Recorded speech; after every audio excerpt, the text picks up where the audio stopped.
Hey guys, welcome to episode 22 of the Game Dev Discussion Podcast. So I want to give a quick bit of housekeeping before we roll into today's episode. In case you haven't noticed or everything that went on yesterday with the R Station update, I have also moved all my YouTube content to the Dynasty Empire YouTube channel. The link's below in the Twitch description. That's where all my content will be hosted from now on. And if you want to catch any of the old podcasts, they're all on there too. Just want to give everyone a heads up before we roll into today. We've got our first level designer. We've got senior level designer at Ubisoft Massive, Ryan Smith on. How we doing, bro? Hey man, doing pretty good. How are you? I'm very good, thank you. I'm super excited to have you on. As we were saying off air just now, I have very little understanding of the sort of design community. I'm in a bit of an echo chamber of art, so it's going to be great to hopefully learn a thing or two, and hopefully everyone else can learn something too. Cool, man. Looking forward to it. So, how's things? All good? Things are going good. I'm on vacation. That's always nice, you know. Mm-hmm. I'm about to go on parental leave. Oh, congratulations! Yeah. Thanks, man. Thanks. Round of applause in chat. Yeah, it's been a wild ride, and it's gonna be interesting being off for a while, enjoying the Swedish time off. But I'm really looking forward to it. Do you are you the type of person who sort of struggles to take time off, or is it quite easy just to go into leisure mode? No, it's pretty tough for me. I think everyone in our industry seems to be like this. These sort of workaholics, everyone. Yeah, it's tough, but I'm trying to, since moving to Sweden 2 years ago, I've been more trying to be more laid back with that kind of stuff and kind of take breaks and lead a more balanced lifestyle. So that's good to hear, man. That's great to hear. Yeah. So let's talk a bit about design then. So let's do it. I have a very rudimentary knowledge, so I apologise to everyone listening. I am a novice. I will be asking for sometimes what feel like basic questions. So if you're a designer listening, you're probably thinking, Jesus, this guy's a moron. I apologise. It's in my nature. Now, design is different in every single studio. It depends on what needs and what are the needs of the studio. So could you just summarise a little bit what it means to you as being a designer? What is that role for you? Right.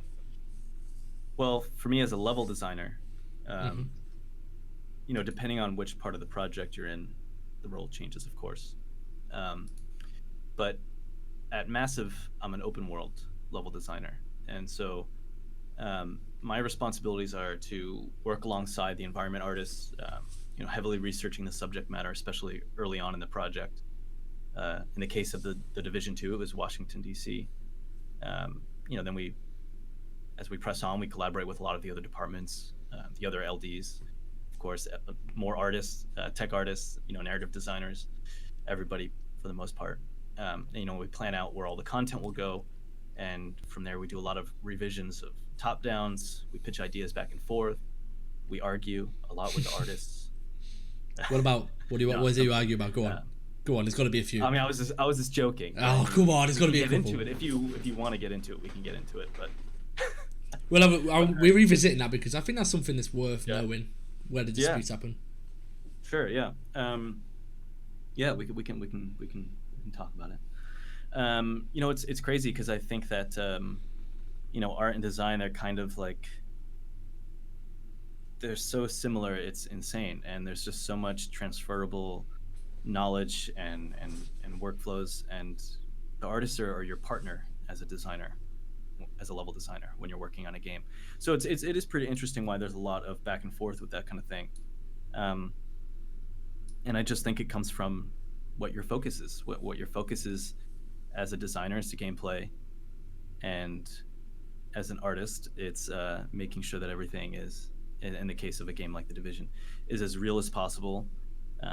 Matches 1-to-1 and is very detailed. And sometimes that doesn't work for the gameplay because we're making a video game, right? And the spaces that you make in a video game are not spaces that are designed for real humans, to fight through and everything. So there's just there's so much that goes into the way that,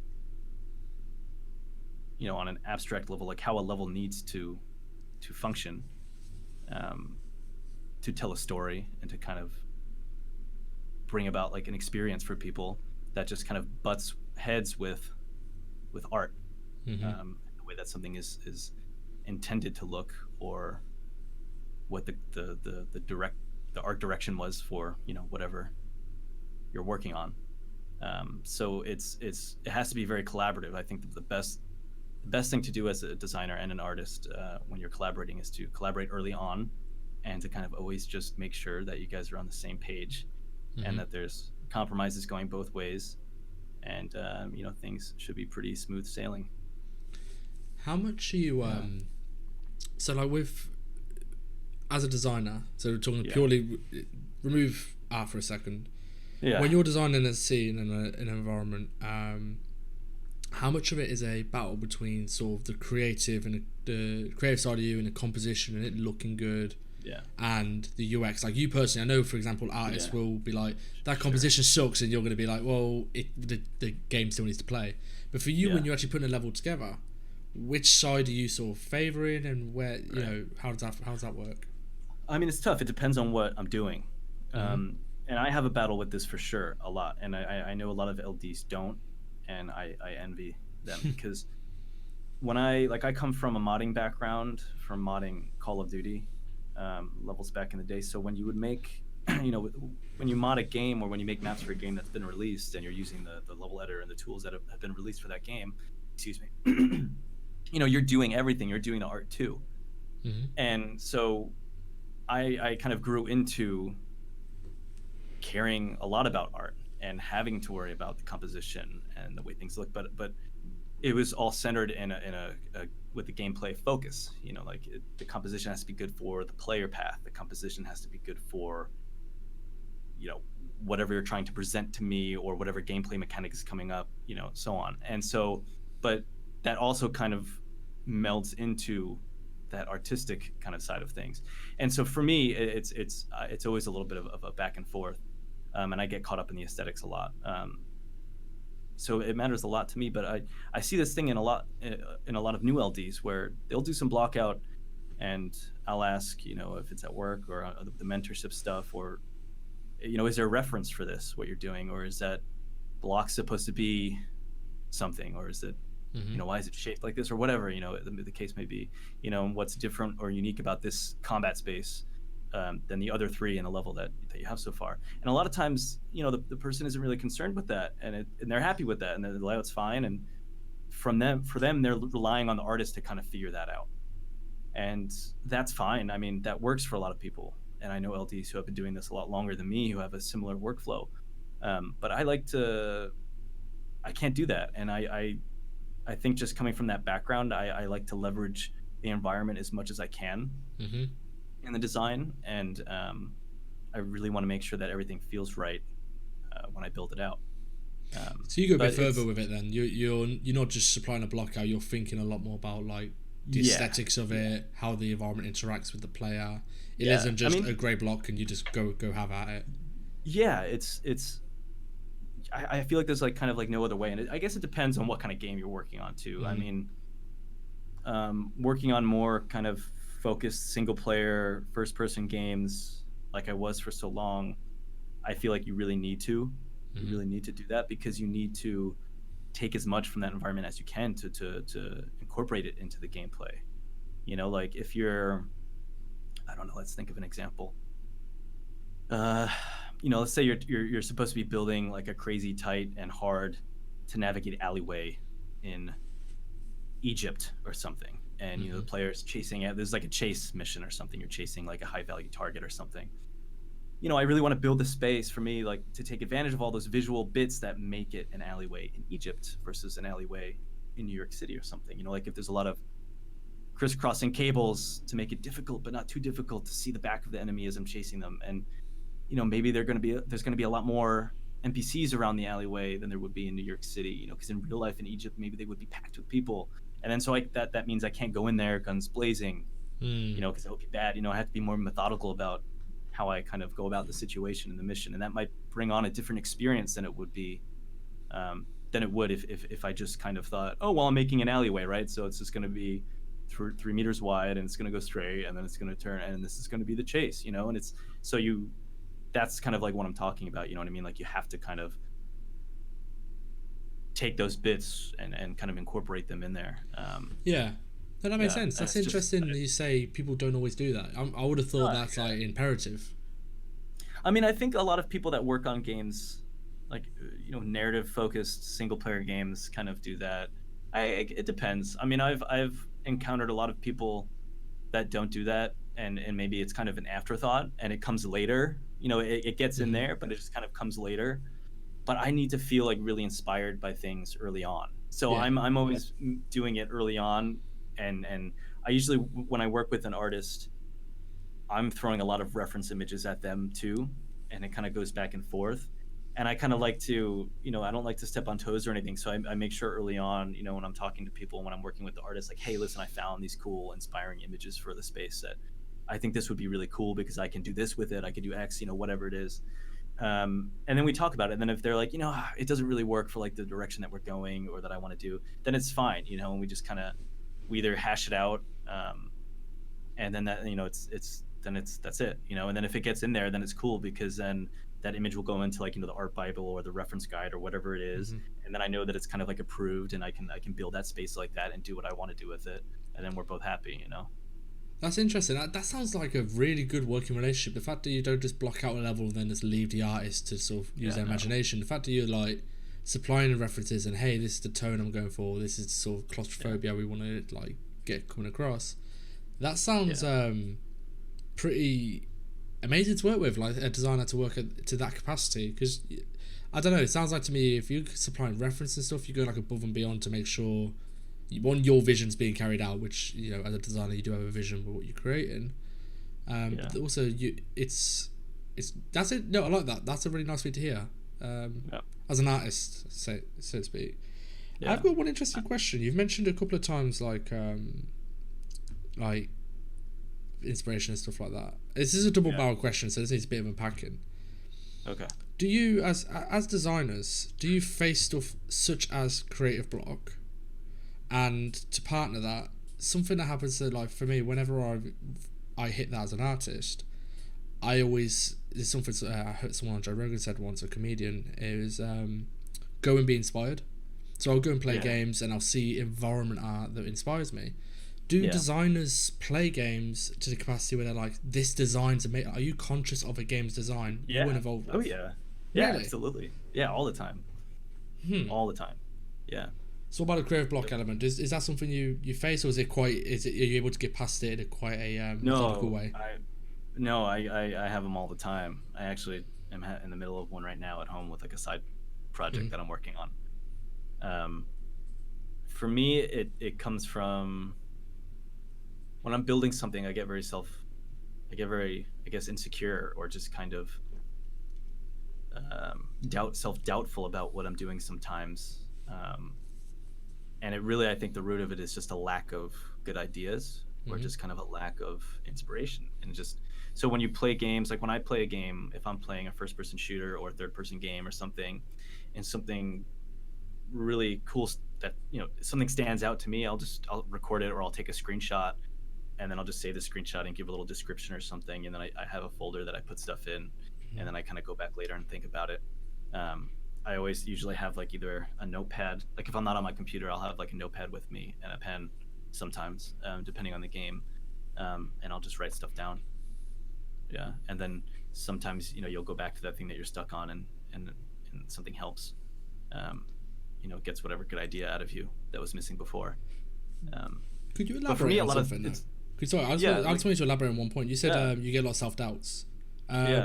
What are those doubts? Because I think of it as like an artist, it's like, oh yeah, this composition's wrong, or the tangents are wrong, or the lighting's bad, or that's bad.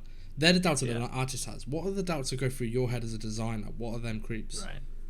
So for me, it's like when I'm building a space or when I'm building something and I'm thinking to myself, this isn't going to be fun, and people aren't going to like this, or this this second story, this little piece, this flank route, or this little bit that I added to get the player to kind of, they can kind of run up on this kind of walkway and get this really cool power position. It's not going to be cool. No one's going to see it. It kind of, it sucks, or it's not a good angle. it doesn't work because what if they want to jump down and blah blah blah, all those kind of little things. I When I work, I think a lot of designers do this. It's like you build something and then you immediately play it and you're thinking to yourself in your head as a player, what okay, I'm gonna go here, and then is this distance too far to this next cover? It kind of feels crap. But if I put it here, then I'm gonna get this weird angle on these enemies up here, and then some of them seem a little bit too far away, so now I'm pixel hunting, and then crap, now I gotta spawn them sooner or move them forward, and then now I have to rebuild this whole little space right here, like all that stuff. But the one most recently that I've been having, it's because I've been trying to build, like I work on a lot of single player stuff, and I really love multiplayer, and I got into it by building multiplayer maps for COD back in the day. And then when I got the job, I was all single player, and so in my spare time, I'll try to like go back to some multiplayer stuff just for fun. And so in Unreal, I've been building this like multiplayer level, and I got stuck because I'm trying to build out a space that kind of connects, like let's say it's like a good like capture the flag map or something, or like a standard multiplayer map. And one of the side routes that I have, it's just not working. The scale of it just feels off, and I just sit there and I just move stuff around, and then I play it, and then I drop down, and then I play it, and I drop down, and I move stuff, and I drop down, and then I start having that battle in my head about art, and I'm like, oh, but now this doesn't really feel like the space that I'm building it off of. It just doesn't, like, it's now it's both things. Now it doesn't really play good, and it's upsetting me because it's pissing me off because it doesn't look like the space, and the scale's a little off or something. So then I just take breaks, and what I'll do is I tend to if something's really frustrating me, I just put it down. I just maybe I'll group something up and I'll drag it off to the side, and I just work on another part of the level, and I try to get motivated by doing another part that is a little quote like easier to kind of work with or work on, and something that isn't going to kind of like bog me down.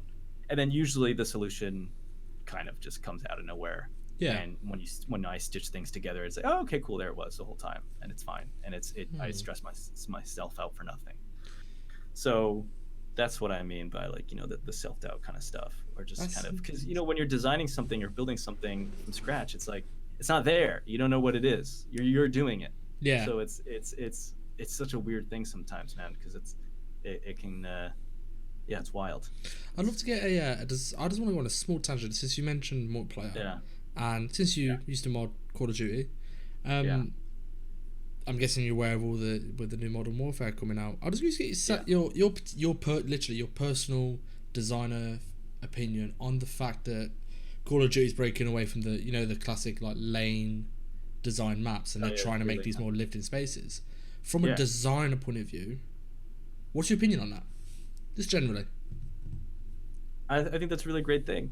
I mean, on the old games, like I got into it, Call of Duty 1, Call of Duty 2, I started modding, and then World at War, and then Modern Warfare, the original. And a lot of those maps from back in the day were not 3-lane maps. They were not. Like if you look up the top downs, I mean, it's weird because a lot of them, more of them are, but you don't really see it. Yeah. It's just super well done, and there was a lot of variation in the kind of 3-lane, or I call it like the ladder kind of structure to the design. And then I think as things kind of progressed, as they do, it got broke down into kind of like the most formulaic kind of version of that, and maybe over time it kind of the structure kind of stayed the same. And so I think it's awesome that they're going back to that, because that means to me that they're going to go back to making a variety of really awesome maps, and just kind of having kind of realistic spaces that are lived in and that don't feel similar. Bring on different play styles. Yeah. That's interesting. That's interesting, especially the fact that the way you said that the old games weren't like that. Because I didn't actually play my first Call of Duty in terms of like multiplayer was like the COD 4 type stuff, and even then by that point they were already quite lane heavy, so to speak. There's a couple of maps which weren't, and they were the good maps. But I mean, I think a lot of it comes from the game types too. Like a lot of the older game types that people like. I used to be really big into like search and destroy, and that's not really. I don't think it's really a super popular game type now with the recent games. I'm hoping that comes back, man. I love that game. Yes. So like now it's like a lot of team deathmatch and domination, which are great modes, but I think the less obvious 3 lane structure lends hand to more of the more strategic game types. So Hmm. yeah, that could be why. I don't know. Maybe. Do you Who think knows? the team def? This is just an observation. Thinking about why Yeah. I used to play like a lot of domination. Domination was all about XP. That's why I used to play it all the time. I used to, and Yeah. I feel like that's something that may have bled into the community. Was like, oh, okay, we've got a bunch of challenges we've got to meet.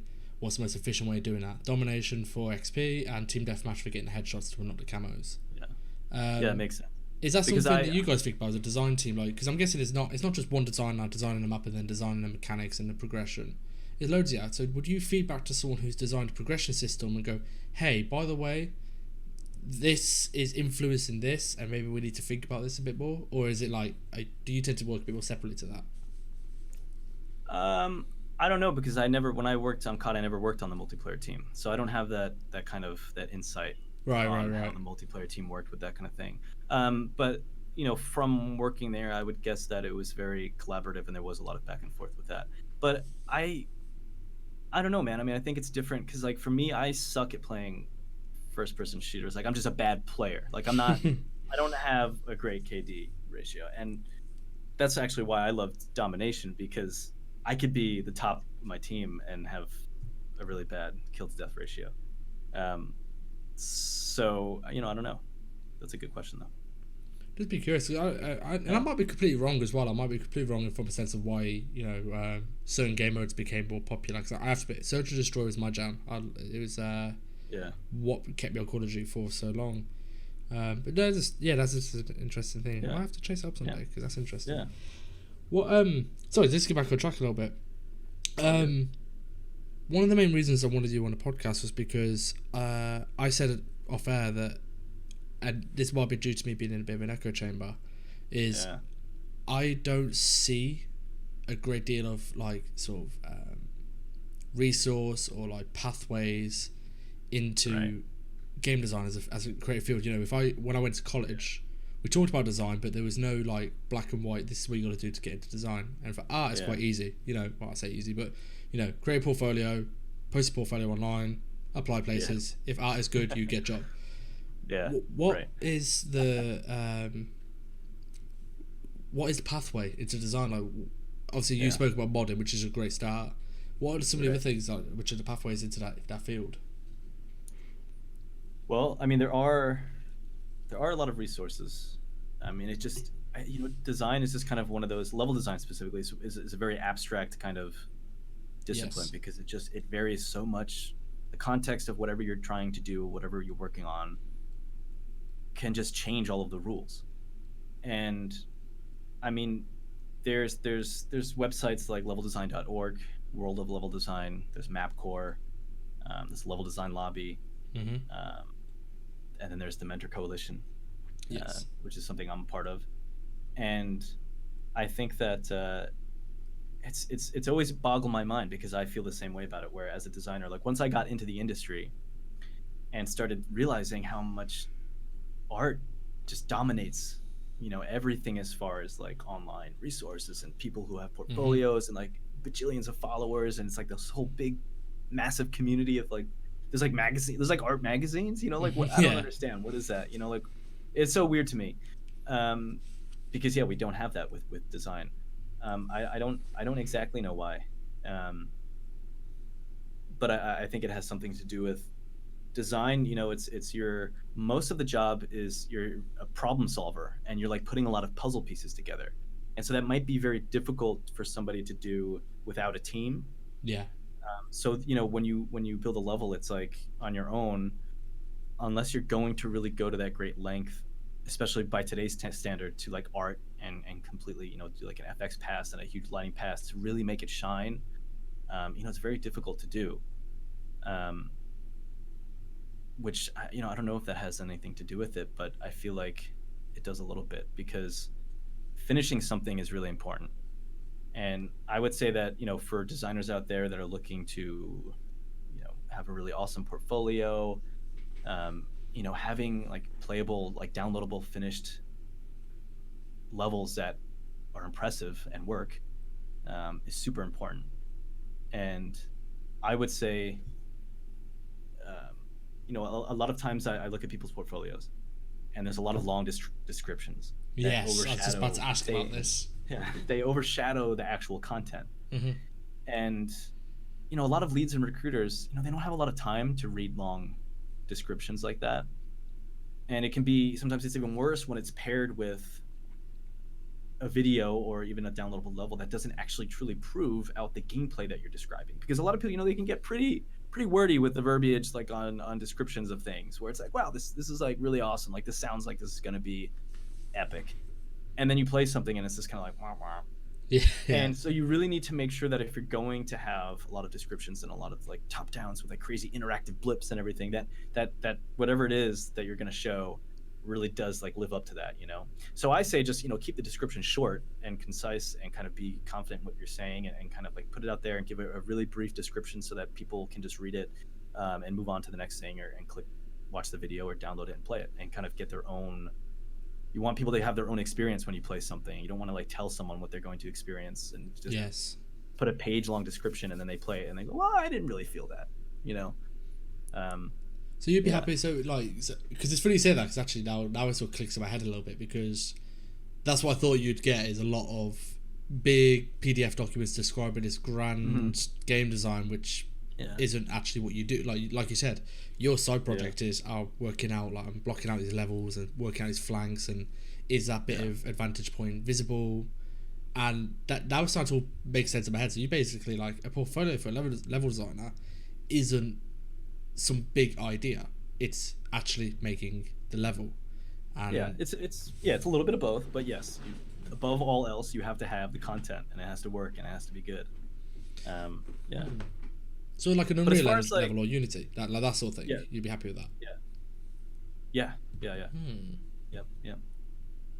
What about mods? Where do you stand on mods? If someone is like came to you with you had a portfolio, had a couple of cool playable Unreal levels, but someone like modded a game, I don't know, maybe a Call of Duty map, actually, let's use Call of Duty as the example, and there's a document explaining what they were going for and why they chose certain design decisions. Would that mod thing equal as much weight and value as a playable Grey Blocks level? Are they equal, are they different? When you say mod, wait, did you say mod thing? Yeah. So if it like would a modded map, like they'd make their own map in Call of Duty somehow, would that equal a Grey Blockout level in Unreal in terms of you've shown some really good understanding? And I got you. You mean like today, like with the mod tools that are older? Yes. For a specific game or something. Yeah, it would be the same, because to me it means that you're passionate about something, about that title, and you understood the mechanics enough to build something in line with what's already been kind of set with that standard for that game, and that's super important, because it means that you can work within boundaries. So that's a good thing to think about. That's interesting that you brought that up. I think that if that were to come up, I would say that would impress. It wouldn't bother me personally any if I saw somebody build a map for a game like Doom or like whatever. I just find the reason I ask is because I feel like it's a very hard entry level from what you're describing. You know what you're described with your block out for an Unreal level. I'm thinking like, so what's my entry level into the engine? By the time I've got to engine, I've already been in a modeling package for probably quite some time. I understand the world a little bit more of 3D and game creation. So by the time I get to the engine, it's not so daunting. Whereas if I'm just trying to think from like a designer. If I'm like a 17-year-old designer, and I'm like, okay, I want to make a level. Diving into Unreal is pretty daunting. Yeah, it is. That's why I would, to me, if you're not going to go to school, and you're not going to,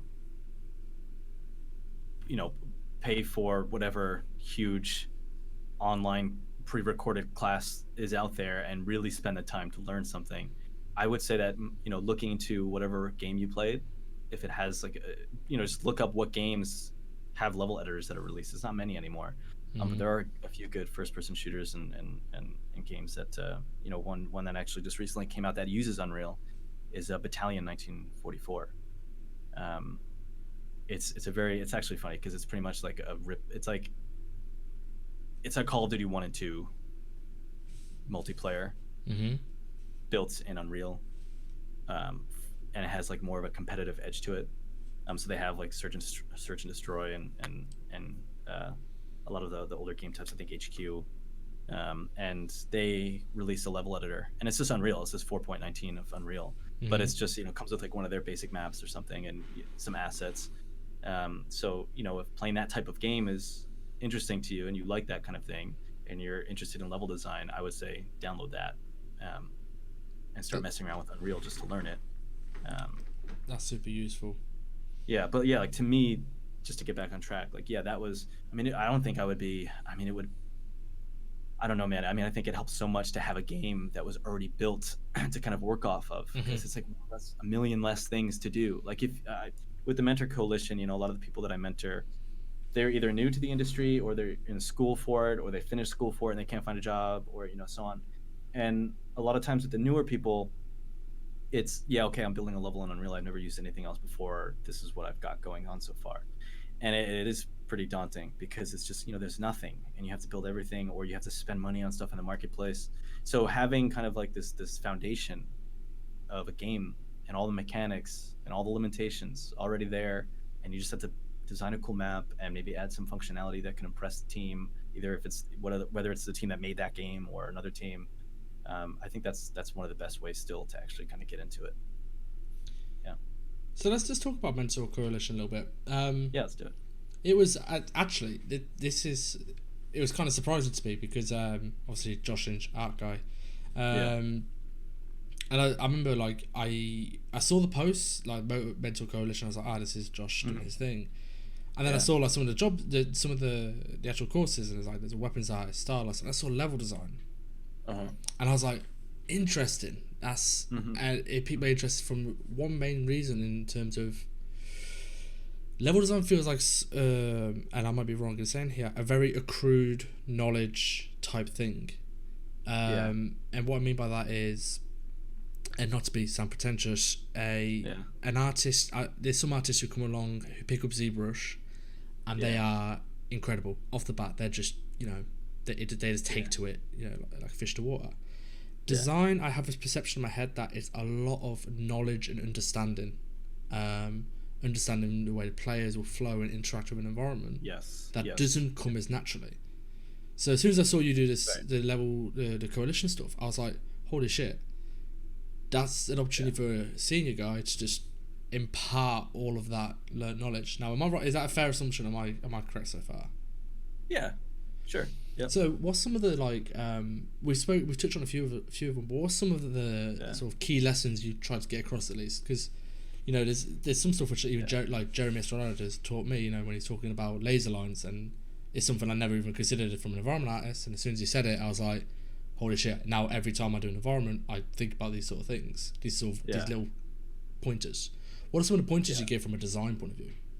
Well, what's crazy is that there's a lot of the learning stuff that's out there for level design is actually a lot of, there's a lot of like buzzwords, and there's a lot of like flow and pacing and leading lines and all this stuff. And I kind of we go over those things. They exist, they're real, but they scratch the surface of, to me, like what design is, which is, to me, it's just like creating an experience, replayable, potentially, hopefully, experience for people, and how you can manipulate people's minds not to sound that's the perfect melodramatic. I get what you mean. Because that's what it is. It's like you're like the composer or the puppet master for people. And so like as you said, it just kind of sometimes that doesn't come naturally. And so we kind of dig in deep on that kind of thing. An example, when I on some calls and everything like that, like picture a game where you're let's say you're getting shot at, like let's play you're playing an online game, or not even single player, whatever. Let's just play, you're playing a game and it happens to be a shooter and you're getting shot at. Okay, now if you're getting hit, you're thinking, oh shit, I have to get to cover. These enemies are strong, they might have the high ground, they might have X weapon, whatever. And if you're not getting hit and the shots are whizzing by your head and you're gonna think, okay, you want a little piece? Let's do this. You're gonna play more aggressively and offensively. And so to me, like having control over that simple thought in people that play a game is super mind blowing. And there's a million different ways that you could evoke something like that in a player. and to think that you're the person that's doing it, it's just insane. And tugging on different like emotional strings like that, is just super interesting. So going into that and kind of like how you do that is something that I try to talk to people about, because a lot of times when people are new, or when people have been doing this for a couple of years, or like they went to school or anything, it's very by the book, and it's very those buzzwords. It's like, does this flow feel right, or like does this pace like and it's, oh, I worked on like the leading lines, and it's like, man, like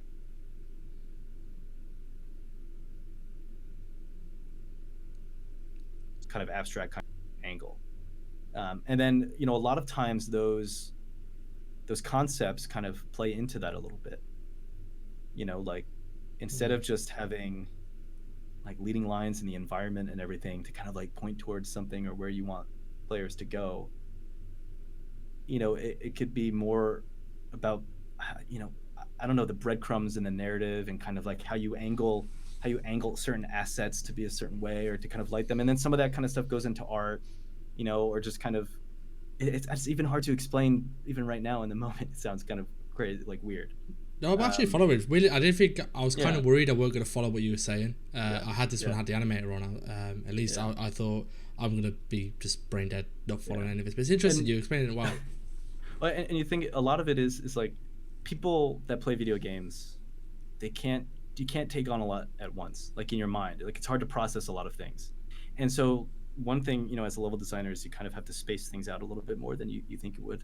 And it's all about like the delivery of whatever kind of content you're working with and working on. And so a lot of times that's like a big thing with a lot of people, because people get so caught up in those like, oh, how does this look right here? Like, what's this flow? Or like, is this cover set up right? And it's like, yeah, but you're thrown at like this crazy, there's like a new objective that just came up. We got like this crazy explosion happening at the same time that we kind of come out into this space and see like this grand reveal. And it's like, it's hard to kind of focus on one thing. And so a lot of it is kind of like teaching people how to like space things out, and kind of how to like wean the player into things, so that you have time to process everything that's kind of coming at you, and take things on one at a time. And then you work in kind of like the little narrative bits, and the kind of reason, and the kind of the ways that the idea of like stitching those things together, and kind of like how they flow into your brain.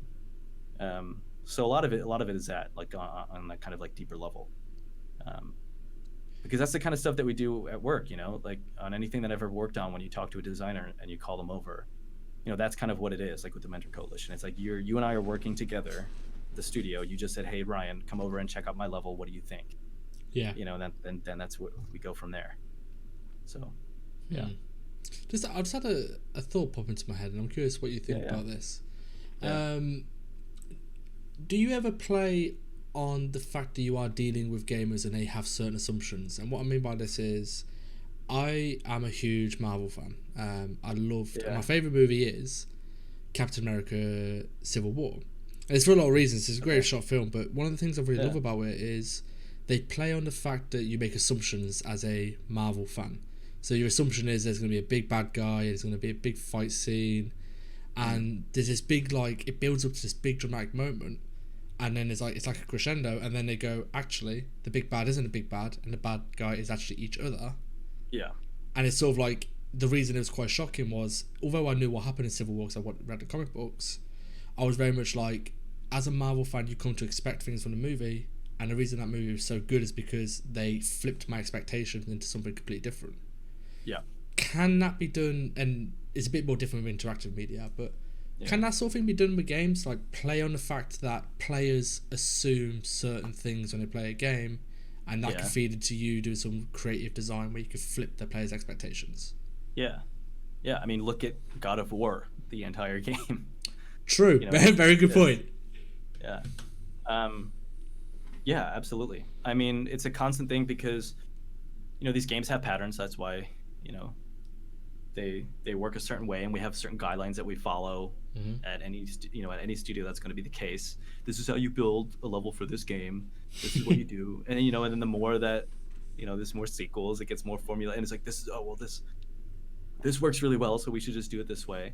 But yeah, I mean, a lot of times the levels that stick out, that are kind of like super different and weird and crazy, are the ones that are super memorable and that people love. And then there's a lot of stories from working on The Division like that, and there's stories from working on Call of Duty like that, like people that worked on the game before me, that you'd hear like, oh, did you know that this level was cut, like no one wanted to make it because it was just too crazy, and no one liked it, and they thought it was just stupid.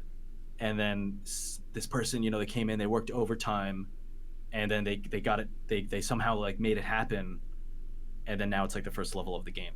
And it's like, wow, that's insane. Yeah. That's but yeah, and then those ones end up being the most memorable ones, and for the same reasons that you're talking about. People play them and they're like, wow, that was just totally different from the last game, or the first half of this game was kind of, I was getting bored with it after 4 hours, but then all of a sudden this thing happened, and I'm just thinking of a game actually which just springs to mind. It's Call of Duty 4 actually, the campaign, the US. I mean, up until that point, you're playing as two characters, British and US, and then your main character, your protagonist, gets nuked. Yeah. And that was such a shock, and I just remember that was like a complete flip, wasn't it? And like, wait a minute, did they just kill my dude? Just die? Yeah, is that it? Yeah. Yeah. Yeah. God, this is like a rabbit hole now, because I'm just thinking about now, like, design. Just keep going, man.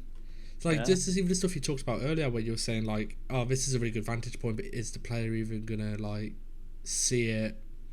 These sort of things, these sort of questions, like, as an artist, I'm pretty ignorant to a lot of this sort of stuff. It just sort of happens. So it's very. It's all designed. I find that great. I know it sounds stupid, but everything's deliberate. That's quite an interesting way to think about it. Yeah.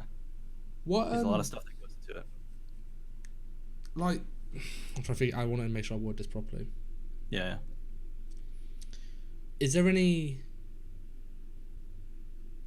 I don't want to show you up here. I don't want to word it poorly. Is there any like mistakes that you have made or that you see made which have become almost tropes? Now, I'm not going to bang on anything, but like, for example, I don't understand QuickTime events. Yeah. It feels like that's a mistake that's become a trope. Yeah, it's an easy target. Yeah. So we'll park that, because that's like I said, it's an easy target. Okay. Is there any mistakes you've made when you design, or you've seen made, and you sort of go, we shouldn't have done that. It should have been done like X, Y, Z. Right.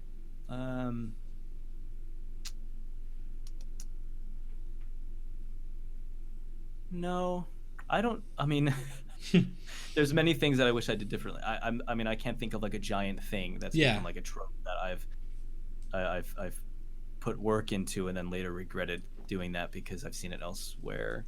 That's a hard question. Sorry, I don't mean to put you on the spot. No. It dropped to my head. No, it's totally fine. I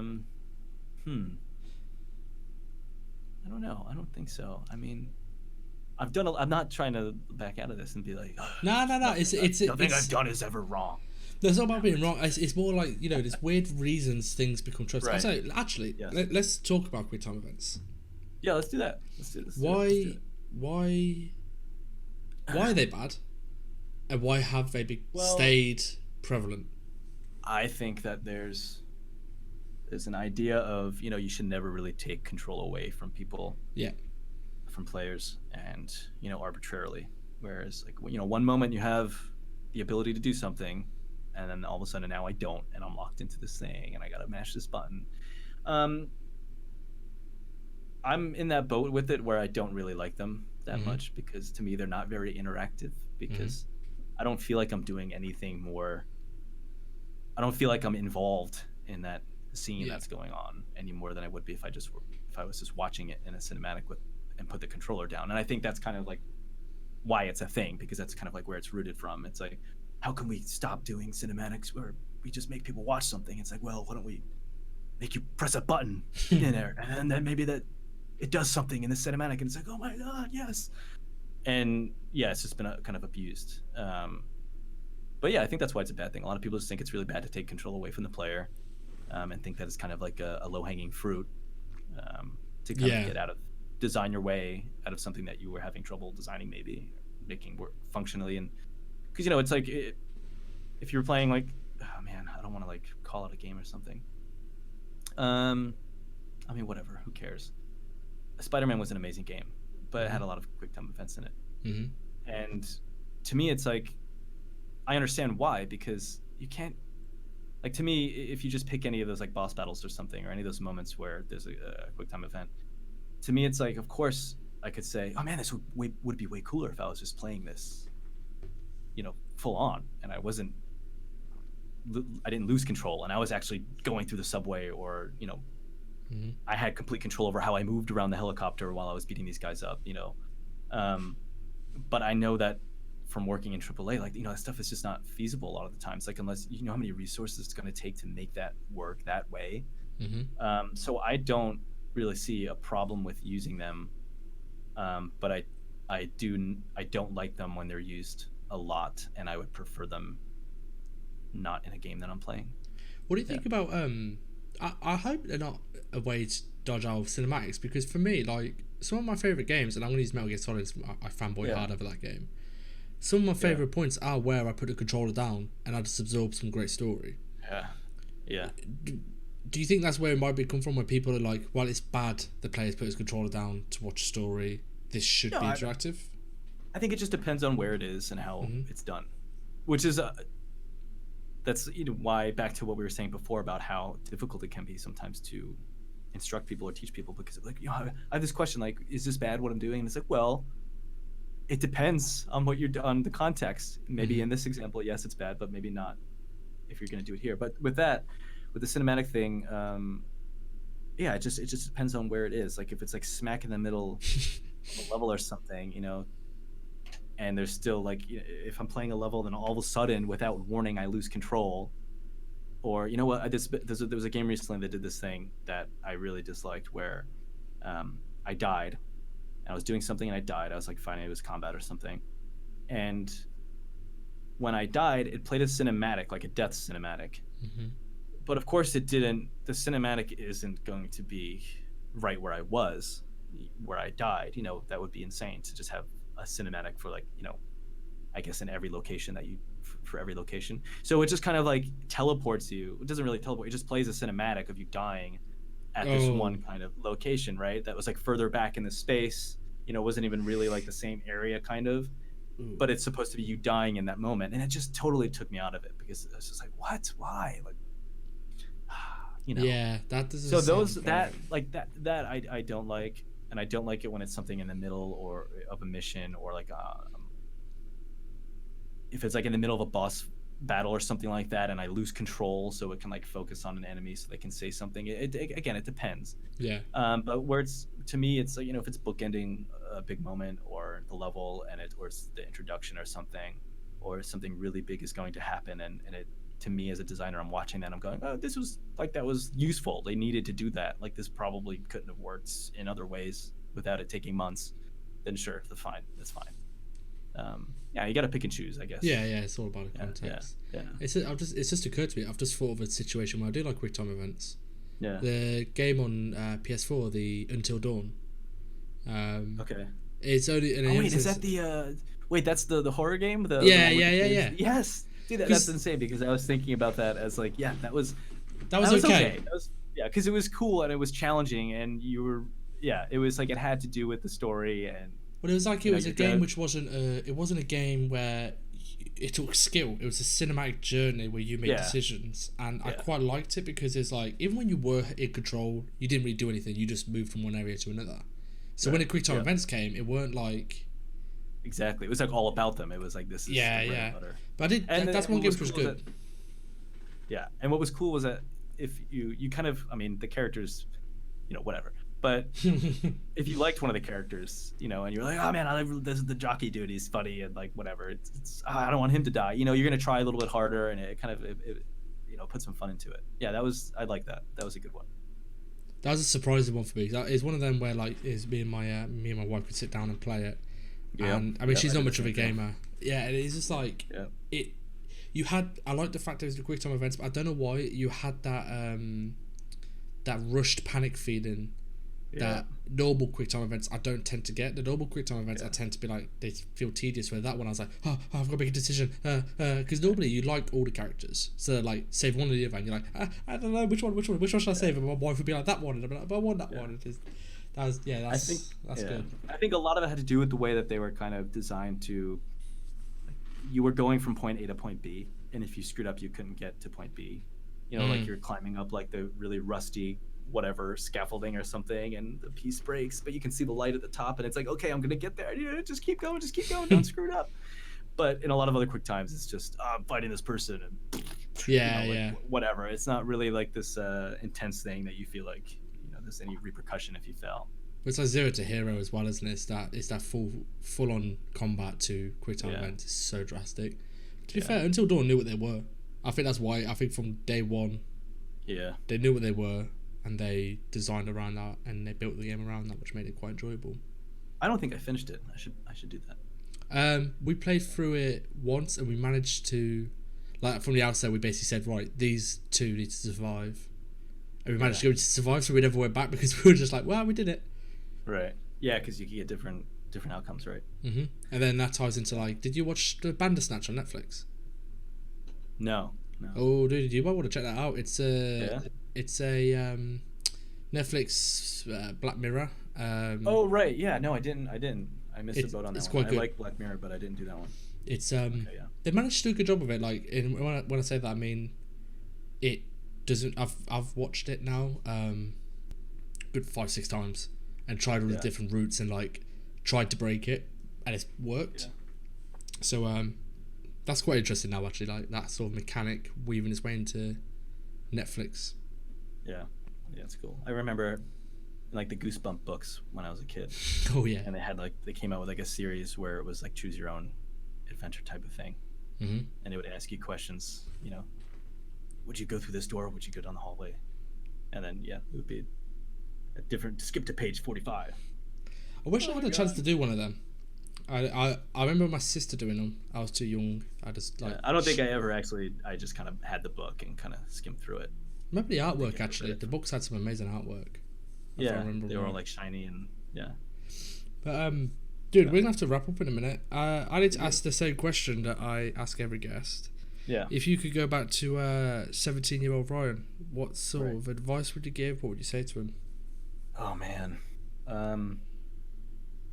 I would say skip class more to make more levels. Fantastic. Yeah.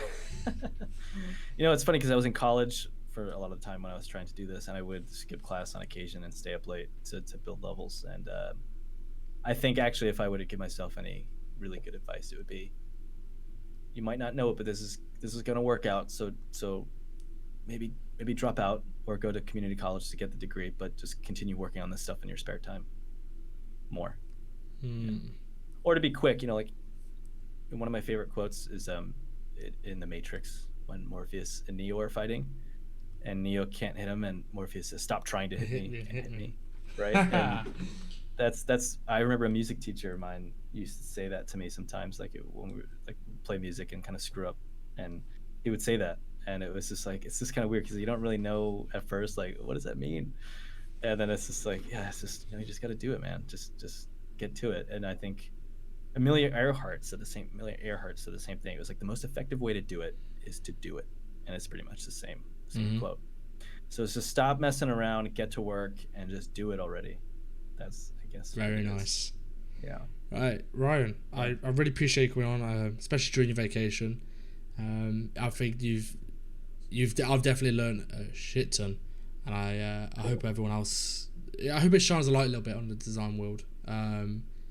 And it's good to know as well that that resource of the mentor coalitions out there, and you're there doing that sort of stuff, because I'm a huge advocate for any type of mentorship. Cool.